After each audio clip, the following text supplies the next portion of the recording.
Hello dear students. इस समय मैं इटली और लीबिया के से रिलेटेड एक न्यूज़ पर चर्चा करने जा रहा हूं। आप सभी लोगों को पता होगा कि मुअम्मर कद्दाफी लीबिया के एक ज़माने में बहुत बड़े डिक्टेटर हुआ करते थे, तानाशाह हुआ करते थे। लेकिन अरब स्प्रिंग के बाद जिस प्रकार से होस्नी मुबारक, जो कि longest elected serving head of Republic थे इजिप्ट के, उनके विरुद्ध युवा वर्ग सड़कों पर आ गया। इसी प्रकार से मुअम्मर कद्दाफी, जो कि लीबिया के तानाशाह थे, उनके विरुद्ध भी युवा वर्ग सड़कों पर आ गया। कहा जाता है वो सोने की जो ईंट होती है वो सजाकर अपने महल में रखे हुए थे।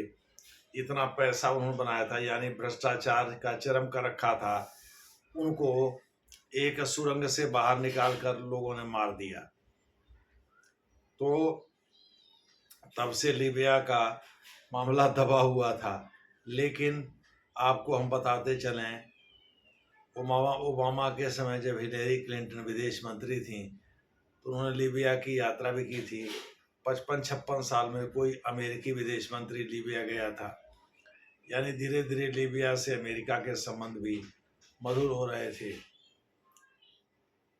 मुअम्मर कद्दाफी के खात्मे के बाद वहाँ एक सेना का जवान, जो कि प्रिजन के चार का इंचार्ज, सेना का अधिकारी कह सकते हैं, कमांडर, जो कि वहाँ के जेलों का निगरानी करता भी था या निरीक्षक भी था। पहले निरीक्षक के रूप में ही भर्ती हुआ था, बाद में निगरानी करता हुआ था। उसका पूरा नाम ओसामा अल मासरी नज़ीम, ओसामा अल मासरी नज़ीम था। वह वहाँ उभरा और उसके खिलाफ वार क्राइम यानी युद्ध संबंधी अपराध, वहाँ सेक्सुअल हैरेसमेंट या सेक्सुअल एक्सप्लॉयटेशन यानी लैंगिक शोषण, महिलाओं के विरुद्ध रेप यानी जिसको कह सकते हैं बलात्कार, ज़बरदस्ती किया गया यौनाचार, और कैदियों के साथ बुरा बर्ताव, इनह्यूमन ट्रीटमेंट यानी अमानवीय व्यवहार, ये सभी अपराध शामिल थे। तो ओसामा अल मासरी नज़ीम, एनजीम, AN और JEEM नजीम है, नजीम नहीं है, ZEEM नहीं है, JEEM है।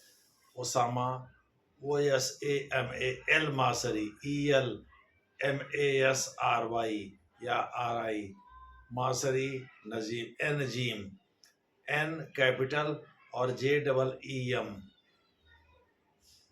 ये स्मॉल में आप लिख सकते हैं। इस तरह से ओसामा अल का L लिखा जाता है, मासरी नज़ीम। आपको इसकी स्पेलिंग हमने बता ही दिया। तो ये वहाँ लीबिया में यानी ट्रिपोली में, जो लीबिया की राजधानी है, वहाँ यह जेल का निगरानी करता था। उसने जेल के कैदियों के साथ बहुत बुरा बर्ताव किया। यही नहीं, उसने वो युद्ध अपराध की श्रेणी में उसे रखा गया। उसके द्वारा किए गए जितने भी अपराध थे वो युद्ध अपराध यानी वार क्राइम की श्रेणी में रखे गए। अमानवीय कृत्य भी इसने किया, वहाँ महिलाओं का ज़बरदस्त शोषण किया। इन सभी अपराधों के लिए उसे इंटरनेशनल क्रिमिनल कोर्ट में पकड़ कर लाया गया, जो कि रोम में है। संभवतः 1998 में यह अस्तित्व में आया था। इंटरनेशनल क्रिमिनल कोर्ट में इसे घसीटा गया और ये वहाँ उसका ट्रायल शुरू हुआ। लेकिन धीरे धीरे नतीजा ये हुआ कि वहाँ के जो मंत्री हैं, जो कि जस्टिस मंत्री हैं, उन्होंने केस कमज़ोर किया और ये वहाँ से छूट गया।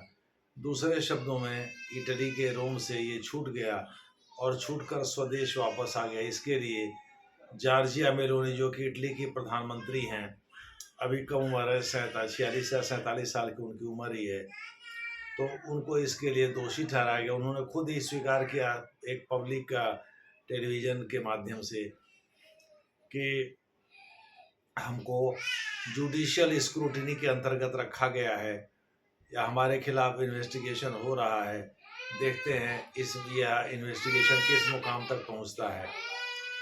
इस प्रकार से जुडिशियल इन्वेस्टिगेशन करने के नाम पर जॉर्जिया मेलोनी को हो सकता है कि इटली के प्रधानमंत्री पद से हाथ धोना पड़े और वो जेल भी जाएं। इसकी बैठकें लगातार हो रही हैं। अब देखना, इंटरनेशनल क्रिमिनल कोर्ट में वार क्राइम युद्ध अपराध के लिए ही लोगों को ट्राई किया जाता है। उनकी सुनवाई वहीं उसी कोर्ट में होती है, उसी अदालत में होती है। और यह इटली की राजधानी रोम है, रोम वहीं स्थित है। तो यही स्लोबोदान मिलोसेविच, जो कि सर्बिया के डिक्टेटर थे, उनका भी ट्रायल हुआ था। हालांकि वो मर गए थे ट्रायल के दौरान ही। तो इस प्रकार से इंटरनेशनल क्रिमिनल कोर्ट में ऐसे ही लोगों को ट्राई किया जाता है जो युद्ध अपराध के दोषी होते हैं, जो अमानवीय कृत्य करते हैं, जो कैदियों के साथ या महिलाओं के साथ अभद्र व्यवहार करते हैं, उन्हीं का इसमें ट्रायल होता है। इसमें जॉर्जिया मेलोनी को दोषी ठहराया गया है। भाई, अगर प्रधानमंत्री तो वही हैं, यानी हेड ऑफ गवर्नमेंट तो वही हैं, अगर वो नहीं चाहती तो कैसे उनके जस्टिस मंत्री इस तरह के खुराफात करते कि भाई एक अंतर्राष्ट्रीय एक क्लेम्ड ऑफेंडर छूट गया और वो स्वदेश वापस चला गया। दूसरे शब्दों में, रोम के प्रिजन में जो माजरी, कौन सा प्रिजन है, मिटीगा जेल में वह बंद था। मिटीगा जेल में वह बंद था और वहाँ से छूट करके वह स्वदेश चला गया। वहाँ के जज ने उसको सबूतों के कम पड़ने के अभाव में या सबूतों के अभाव में उसको छोड़ दिया। दूसरे शब्दों में, वहाँ के जज ने इसलिए उसे छोड़ दिया क्योंकि उसके खिलाफ पूरे सबूत नहीं जुटाए गए थे। इसके लिए इटली के प्रधानमंत्री को दोषी ठहराया गया और जॉर्जिया मेलोनी, जो कि इटली के प्रधानमंत्री हैं यंग, वो इसे स्वीकार भी कर रहे हैं। उनको उनके खिलाफ जांच चल भी रही है। देखना है आगे क्या होता है। जैसा होगा वैसा आपको बताया जाएगा। धन्यवाद।